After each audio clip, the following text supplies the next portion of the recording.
We met, in fact, I think a little bit more than 3 years ago.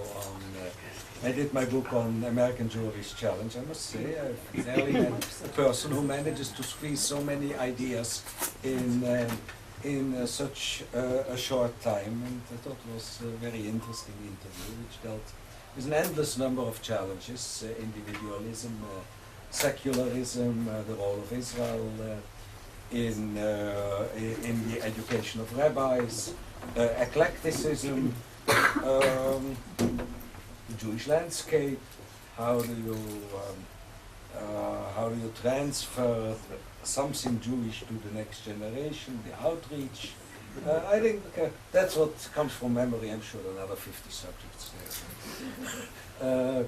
And we found solutions to all those things. You found solutions. I only asked you the questions. So it's really great having you here, and to hear also how your thoughts have evolved over the past few years, because you were relatively new still in your function as the president of the Hebrew Union College at the time we met. Just for those who do not know, I'll read out the biography. Rabbi David Ellenson was ordained at Hebrew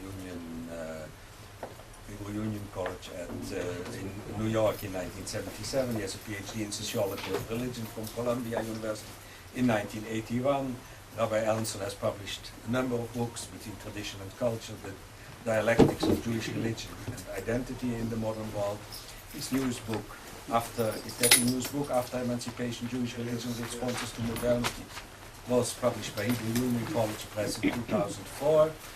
And he's an expert on German Jewry. He explained to me at the time that really the experts on German Jewry had taken over the leadership of the American Jewish thinking community, and which was at that time certainly true, because all those at the head of the religious institutions and Brandeis were all experts of 19th century Germany. Brandeis moved us into America in the 20th century, and Richard Joel is not really. But at that time, really, the 19th century German experts were the absolute leaders.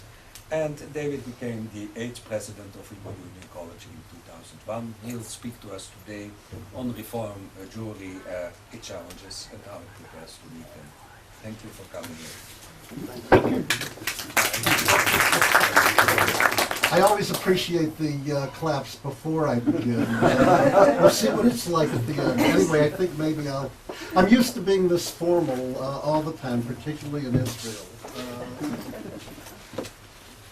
But I'm speaking later today, actually, in Hebrew, Bakinis Beherzaliya, and they told me I needed to wear a tie for that one, so I prepared for the day. But I'd really like to thank you very much for this invitation, and happy to see so many people here, and particularly, can I use the term old friends, veteran friends, and some new faces as well.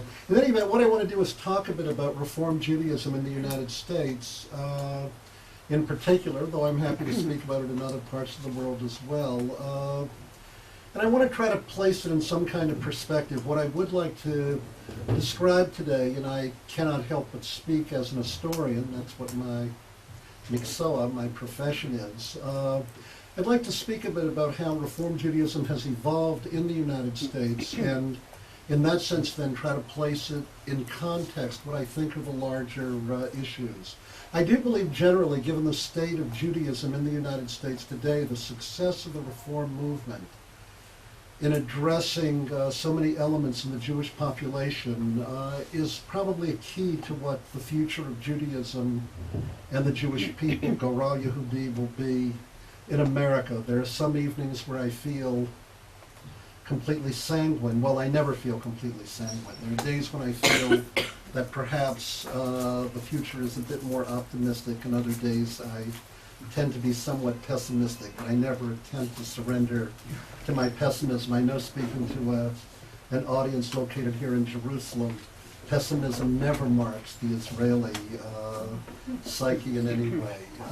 But let me talk a little bit about how Reform Judaism initially evolved in America, and I'd like to begin by going back to my favorite century, the 19th century. I tend to live there in many ways. And I'd like to look at the figure particularly of Isaac Mayer Wise and one of his major protagonists, a rabbi named David Einhorn, because I think it will provide a context for understanding where Reform Judaism is in the United States today. Isaac Mayer Wise lived, of course, from 1819 to 1900. He came to the United States at the age of 27 in 1846. He came from southern Germany. He was identified as a rabbi, and he certainly worked as a rabbi. I don't know if I should actually make this complete confession here. How should I put it? He looked like a rabbi, he acted like a rabbi, others treated him as a rabbi. However, whenever the question came up, where in fact did you receive your smicha, mi smichotcha, and I'm not sure they asked him that in Hebrew, he would say something like, you know, we haven't been getting much rain this winter. On the other hand, given that he ultimately comes to be the founder of the Hebrew Union College, so to some degree, whatever authority those of us who are graduates of the college possess stems from Isaac Mayer Wise. I say he looked like a rabbi, they called him a rabbi, he was a rabbi. But the reality is he probably actually did not have formal semicha, but he came to the United States. And the key challenge he thought that confronted him was that at that point there were no national organizations in the United States. You have to think of American Jewry as in effect a tabula rasa. By 1790, the early 1800s, there were only 3,000 Jews who lived in the United States. All this changed between 1815 and 1881. 225,000 Jews came to America between 1815 and 1881, so the Jewish population of the United States increased 80-fold. What's crucial for our topic today is that this population was virtually entirely German-speaking. They either came from Germany itself or they came from Central Europe. What this means, and this is what I think is significant, is that you had a homogeneous cultural Jewish population. You had a homogeneous cultural Jewish population. Now, in America, of course, the Jewish community was not organized as it had been in Europe. In Europe, you had a gemeinde or a kehillah model. That is to say, all Jews belonged to the community. Even with the advent of emancipation, the Jewish community retained a semi-autonomous or a collective kind of political organization. All Jews, for example, in Germany or in Europe, paid taxes to the community, and this in turn supported the community. In America, what we have always had, though, is much more akin to what we would call a Protestant congregational model. That is to say, each congregation selects its own rabbi. Each congregation is, in effect, even when it is part of a movement, somewhat autonomous. Wise came into this situation, and what Wise desired to do was to begin to create some kind of unity among America's Jews. Isaac Mayer Wise believed that if there were no national organization and no real unity among America's Jews, that American Judaism and American Jewry could never realize its full strength. Consequently, he decided that the best way to go about this was in fact to educate rabbis. He attempted to create a rabbinical seminary in 1854 called the Zion Collegiate Institute. But what is it you need if you're going to create a seminary, or a yeshiva, or any institution? He now wants to establish a school. This isn't meant as a rhetorical question. What is it that you would need? You need faculty. Yes, I'm glad someone got right to it. Money. You need faculty, you need students, you need buildings, you need books. And I don't know, my faculty like to be paid. I don't, and you have to pay the bills. You need money. He had no money, and it failed miserably. He just did not have the funds to finance it. One of the things I always admired about Isaac Mayer Wise was not that he did not fail at certain things, but he learned from every failure. Wise decided in the mid-1850s that in fact after he failed to create this rabbinical school initially, that he could only do it if, in effect, he began to earn a reputation that would be such that he could, in fact, figure out a way to finance this college that he wanted to create. In 1855, he began the first of several acts that would ultimately lead to the creation of the Hebrew Union College and the fulfillment of a certain dream that he had for American Judaism. He came to a rabbinical conference, or he called one in Cleveland, Ohio in 1855. All the musmachim, all the ordained rabbis in America came together that year. They numbered 7. 7 rabbis came to this conference. At this conference, Isaac Mayer Wise signed a platform that said that the Torah was immutable, that it was divine, and that the Talmud was the only way in which Jewish authority could be established. By the way, in 1869, he signed another platform that said the Talmud basically was outmoded and of no import whatsoever. If foolish consistency is the hobgoblin of small minds, Isaac Mayer Wise had perhaps the largest mind there ever was. In 1857, he created a prayer book called the Minhag America. The Minhag America, if I had a copy of it, would look much the way I would say a conservative movement prayer book would today. That is to say, it opens as a Hebrew book would open. Shacharit, Musaf, all of the various services are in there. If you look at it carefully, you can begin to see that there are some changes from the received Ashkenazic liturgy. But the symbolic message of the liturgy is actually quite traditional. I bring all of this up because when he created this prayer book, and he published it in 3 editions. One edition of the prayer book was completely Hebrew. One was Hebrew with English translation, the other Hebrew with German translation. This prayer book became the most popular prayer book in the United States in the 1860s and 70s. At one point, of the major congregations and major communities in America, 80% of the congregations used this prayer book. Wise also created Tikshoret. He created a newspaper. He wrote one in English called The American Israelite, and the other was Die Deborah. What this meant was that by 1870, Isaac Mayer Wise was the most prominent rabbi in the United States. By this point, he was living in Cincinnati, Ohio. In 1865, 1870, Cincinnati, Ohio was the Queen City. It was the gateway to the West. Cincinnati in the 19th century was what Chicago became in the 20th century with the advent of the railroad. There were actually 30,000 Jews in Cincinnati at that point and about 30,000 Jews in New York City. Those were the 2 largest communities in the United States of Jews. Wise in 1873 was in a position to begin to realize his dream of this unity of American Judaism and the creation of a rabbinical college.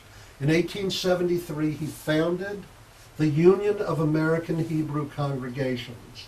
And the purpose of the union was to have each congregation that was part of that union pay, in effect, a tax that would in turn support the creation of a rabbinical college. Hence, in 1875, he was in a position to create the Hebrew Union College.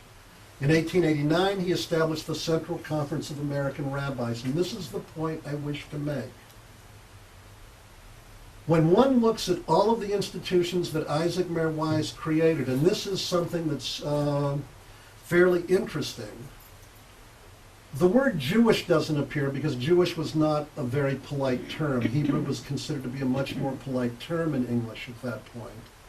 But the other term that does not appear, and this is important for what I want to say today, is the word reform does not appear.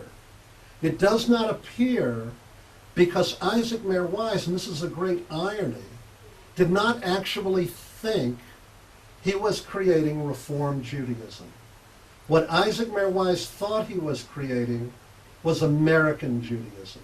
And in fact, if one even looks at the title of his prayer book, Minhag America, the very title reflects what I would call the kind of moderate reform, and I'm using reform now with a small r, not a capital one, that he in fact had in mind. On the one hand, Minhag, it was going to be part of various Minhagim, Minhag Teman, etc., Italki, whatever the minhag would be, Polin, Ashkenaz.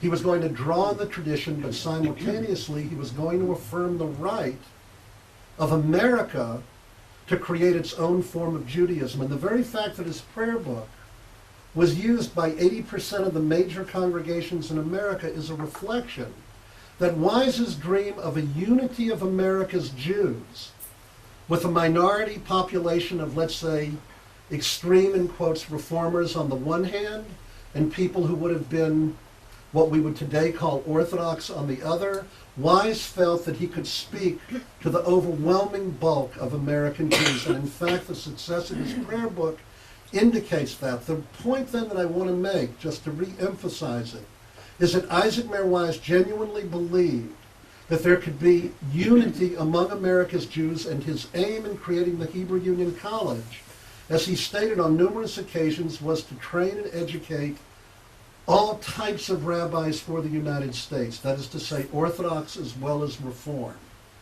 Wise's dream of a unity of America's Jews ultimately came to perish, however. Wise's vision of what I would call a moderate, non-sectarian Reform with a small r Judaism ultimately came to die because of certain sociological happenings in the United States. It's in this sense that I'd like to contrast another rabbi to Rabbi Wise, a rabbi named David Einhorn. Einhorn lived from 1807 to 1879. His son-in-law was a man named Kaufman Kohler. I'll get to Kohler in a moment. Kohler really was the individual who carried on the legacy of David Einhorn.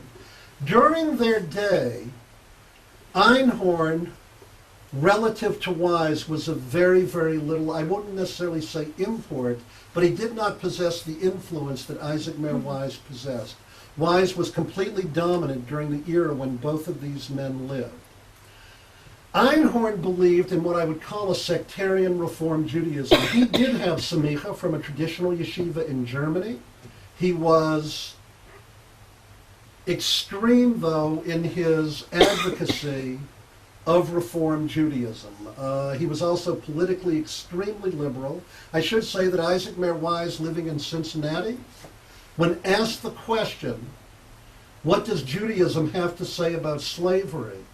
He simply said Judaism condones slavery. Slavery is part of our biblical heritage.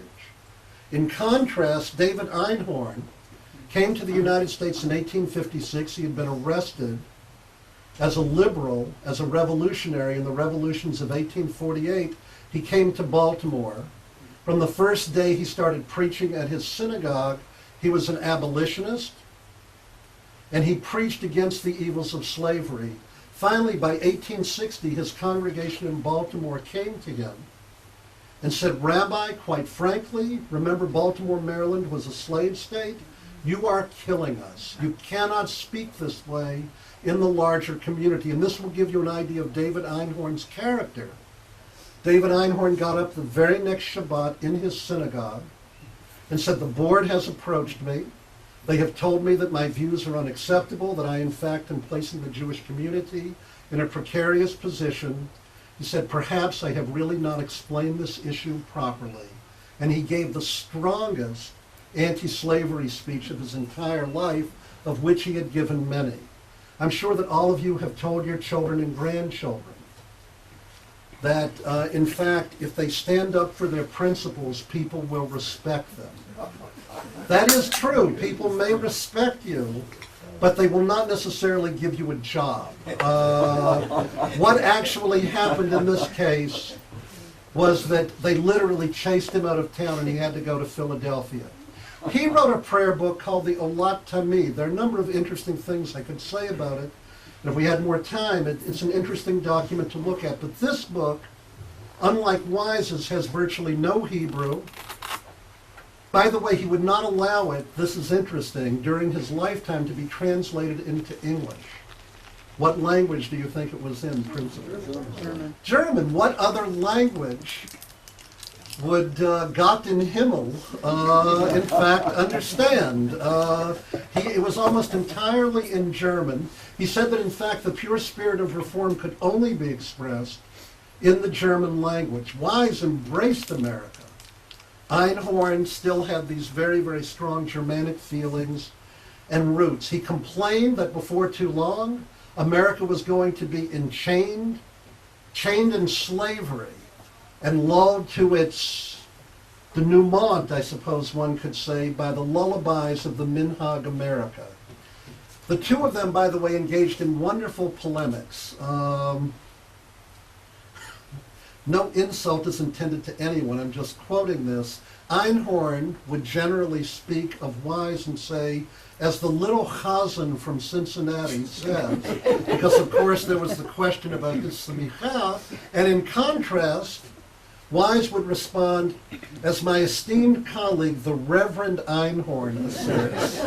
So the two of them, you should know, and I hate to say it here, but because in Israel I know this does not exist, but Jews actually argue amongst themselves and do not always treat one another with great respect.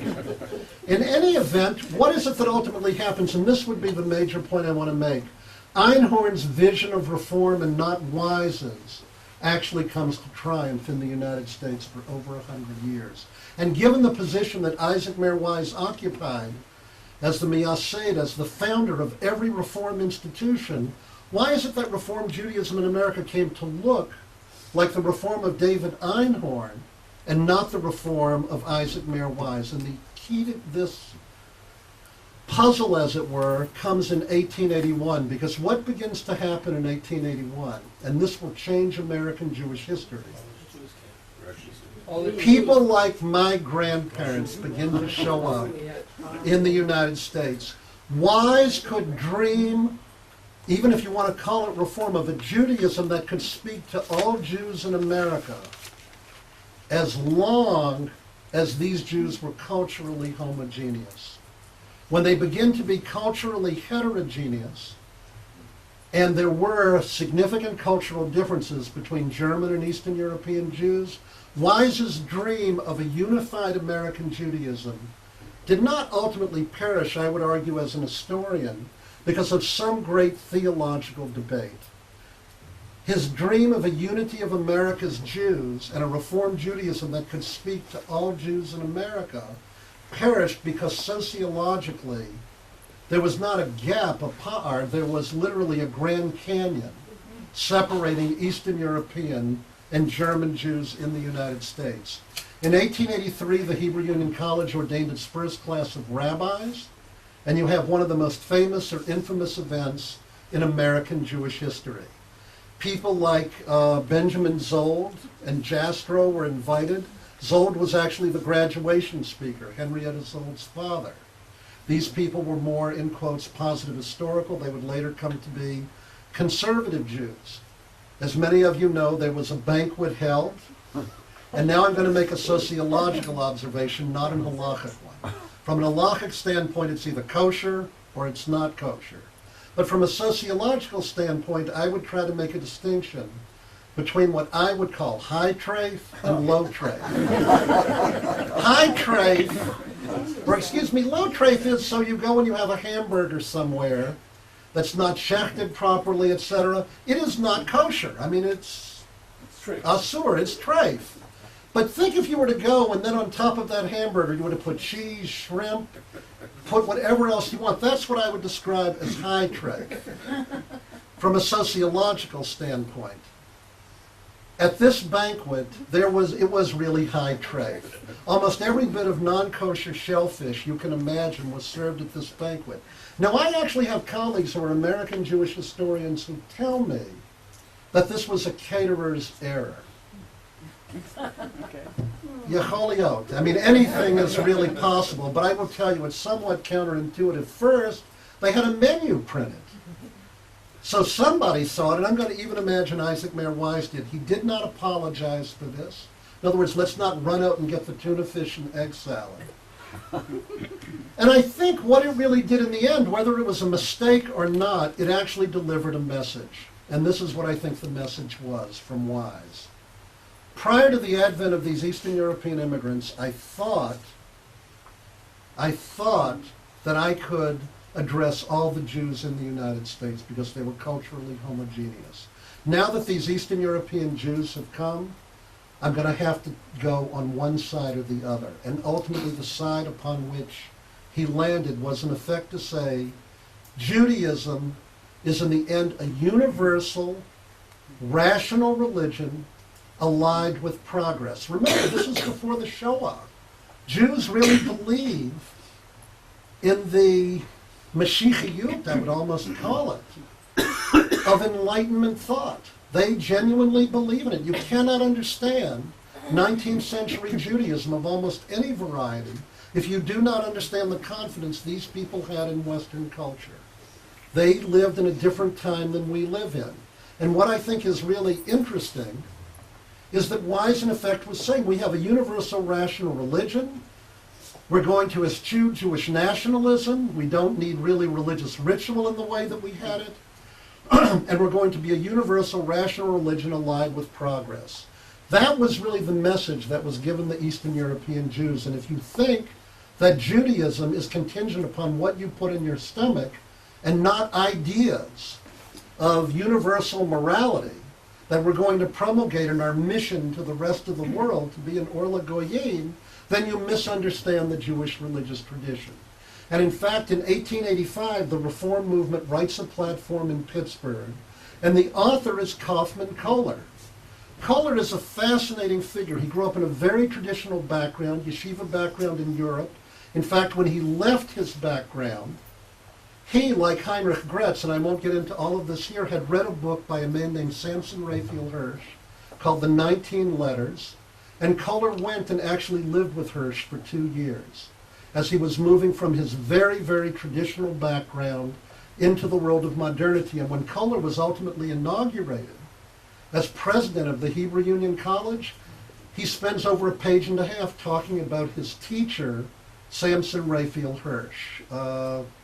I am sure that Rabbi Hirsch would say that with students like this, but never mind, I'll let you finish it.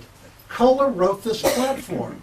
Kohler detested, I would really have to say, traditional Judaism only the way someone thoroughly ensconced in it could ever have detested it.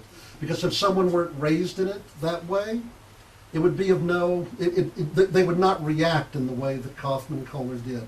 Kohler created what I'm going to call, for our purposes today, a sectarian Reform Judaism. It became the folk Judaism of German Jews in America. You have two other events that begin to occur at this point. There is a prayer book that is adopted by the Reform movement called the Union Prayer Book in 1895. How many of you have seen the Union Prayer Book?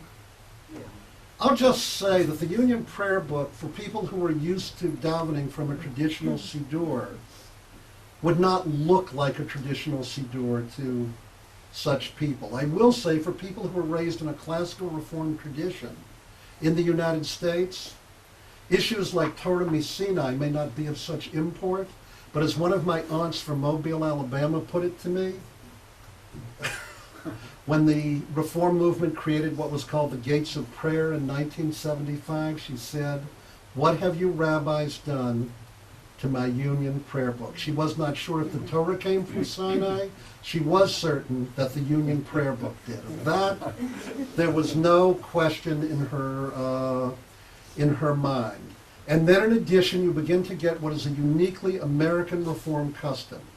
It becomes universal during this period of the 1880s, 90s, and first decade of 1900, that the head covering, or yarmulke, for men in prayer is removed. That is really not a European Reform custom. The removal of the yarmulke, the adoption of the Union Prayer Book, the adoption of the Pittsburgh Platform, all of this, and certainly the Treifa Banquet, was meant in effect to give a message. It provided boundary maintenance over against the Eastern European Jews. It basically said to the Eastern European Jews, you may be, in quotes, our déclassé kinsmen, but we do not want you in our temples. And I purposely now use that term. Basically, what begins to occur by 1900 is the creation of a classical American Reform Judaism that is really highly sectarian. What also begins to occur during this period is the birth, really, of the conservative movement. Remember that in Europe, you do not have a conservative movement. You have liberal Judaism and Orthodox Judaism. You have trends in Europe. You have Zachariah Frankel, who becomes the head of the Jewish Theological Seminary in Breslau. Frankel believes in positive historical Judaism, but remember that in the Jewish Theological Seminary in Breslau, people like Leo Beck, Hermann Cohen, all of them were trained there. And at the Hochschule, the more liberal of the two rabbinical schools, men like Solomon Schechter and Abraham Joshua Heschel are educated there. German Reform is not American Reform. That is very important to keep in mind. In America, you begin to get two separate non-Orthodox movements because they address two very separate constituencies. What you begin to have is Reform Judaism in America is the Judaism of German American Jews, and conservative Judaism